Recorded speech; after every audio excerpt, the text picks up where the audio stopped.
Good Sunday morning, everyone, and thank you for joining us for episode 6 of the Puppet Pulpit Sunday School. I'm Micah LeClercq, and this is Zeke. Hola, everyone. Zeke, are you crying? Sí, señor. Well, this isn't a good way to start our lesson about joy.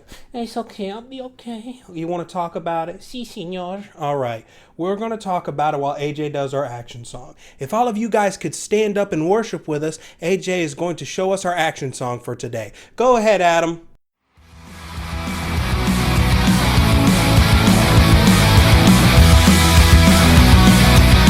God made me who I'm meant to be. He loves me just the way I am.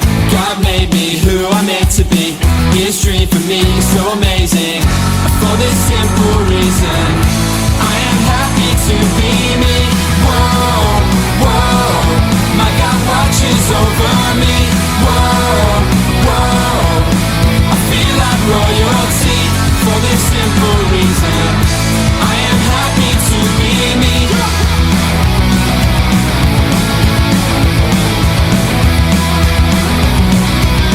God made me who I'm meant to be. He loves me just the way I am.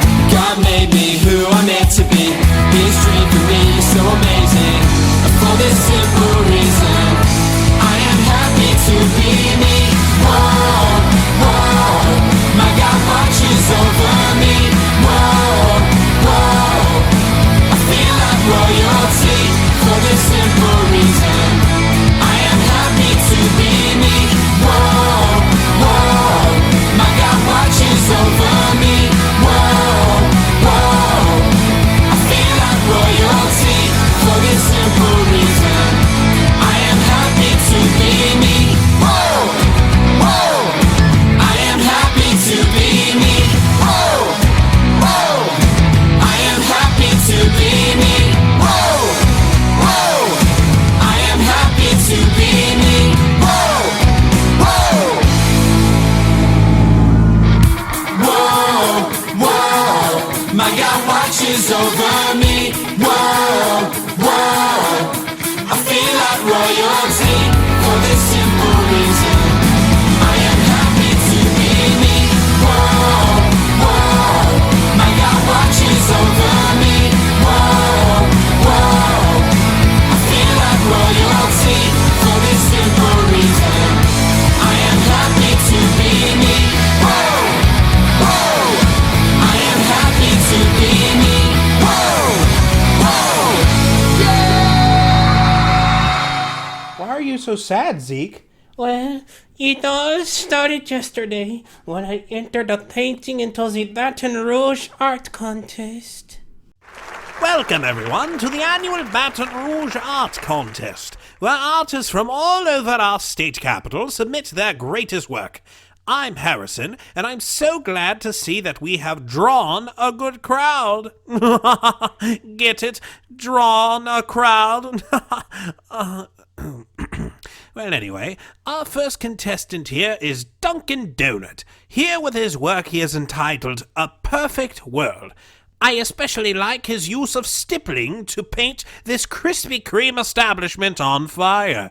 Duncan, can you explain your motivation for this marvelous painting? Well, Harrison, I think we can all agree if all the Krispy Kremes burn down, then the donut citizens of the world can walk the streets in peace.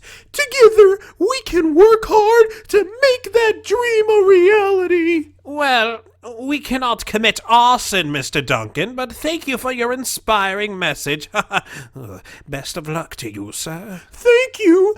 Viva la revolution! Over here to our right, we have renowned artist Scooter Nash, who literally submitted his chalkboard into this competition. Are you kidding me? Hey, I've told many a Bible story on that chalkboard. My baby deserves that blue ribbon. Moving on, we have our next artist, Amala Mule, and his work called totally not a mustard stain. Oh, you've got to be joking. I really hope you like it, Harrison.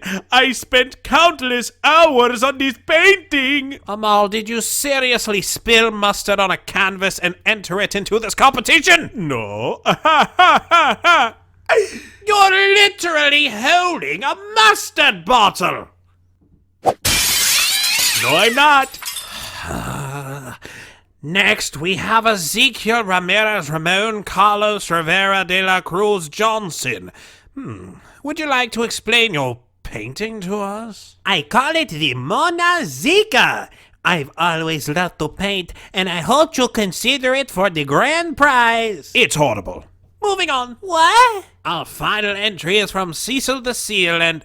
Cecil, this is a masterpiece.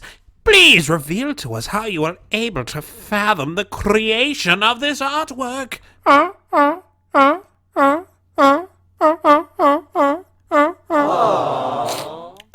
Marvelous. Absolutely marvelous. Truly inspiring. You are a prodigy, Cecil. Cecil the Seal wins this year's art contest. No, Daddy's just a dot. That doesn't make sense. No, I should have won. No!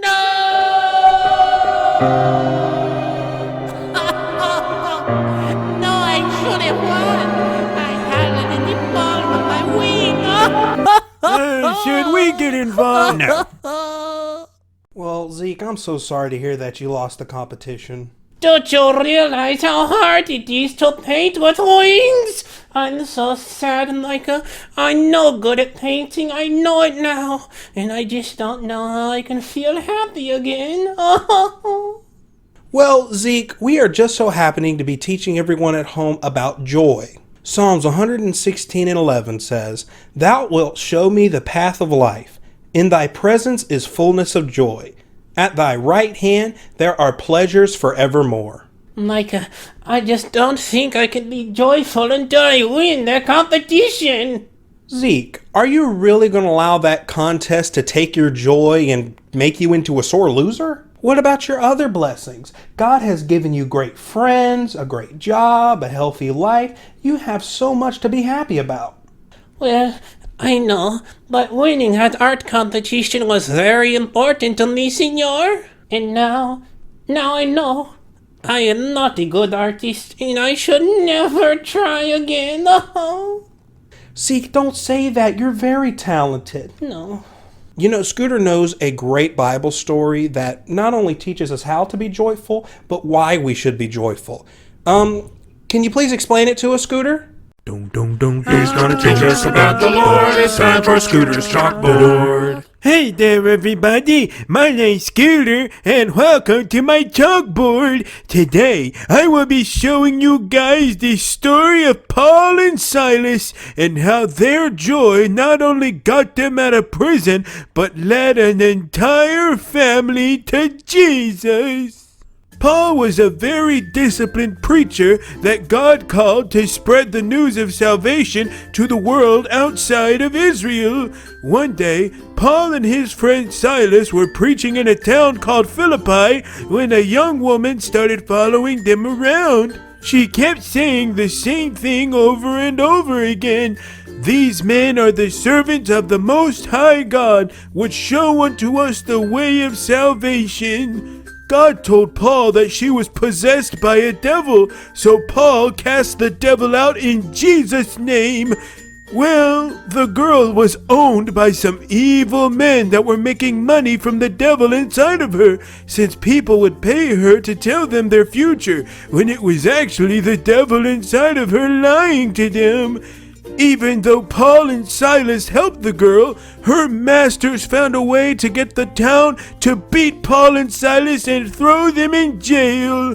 Paul and Silas were chained to a wall, but they did not let that stop them from being joyful. They thanked God for his plan and sang worship songs to God in that jail. Because they were thankful, God made an earthquake that opened all the jail doors and broke all of the prisoners' chains. This woke up the prison guard, who was very scared because he knew his bosses would kill him if all of the prisoners escaped. But Paul and Silas told him, "Don't be scared, we are all still here." The guard was so happy that they did not run away that he fell to his knees and begged Paul and Silas to tell him about their God and to tell him what he must do to be saved. They told him he had to repent of his sins, be baptized in Jesus' name, and receive the Holy Ghost. He took them to his house, and Paul and Silas baptized everyone in the guard's home. Because Paul and Silas were joyful, even though they were in jail, the prison guard and his family learned about Jesus.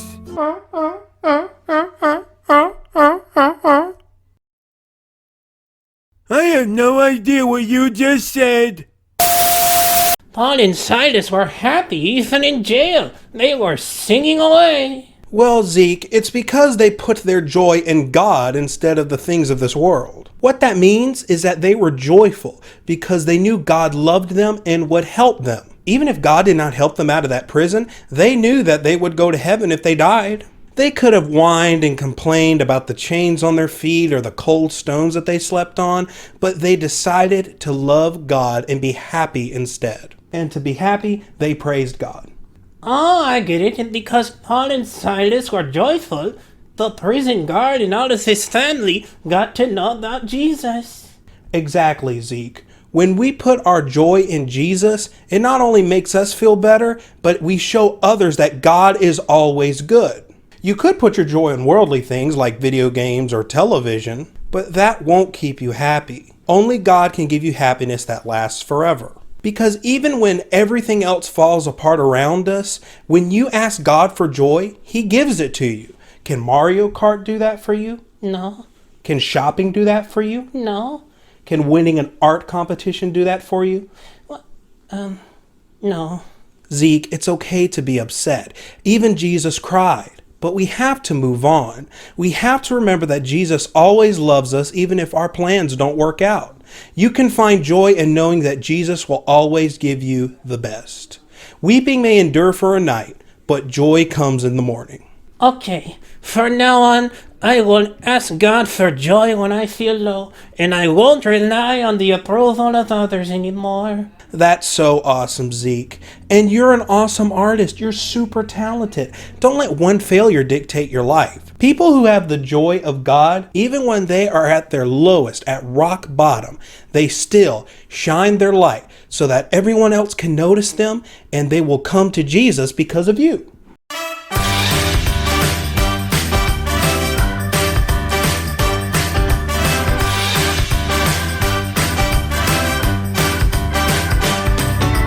This little light of mine, I'm gonna let it shine. This little light of mine, I'm gonna let it shine.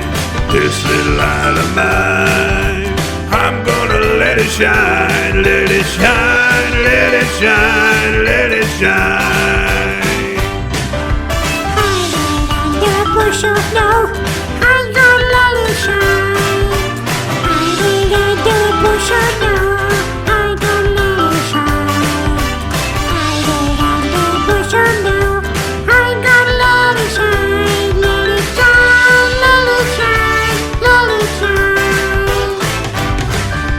Don't let Satan blow it out, I'm going to let it shine. Don't let Satan blow it out, I'm going to let it shine.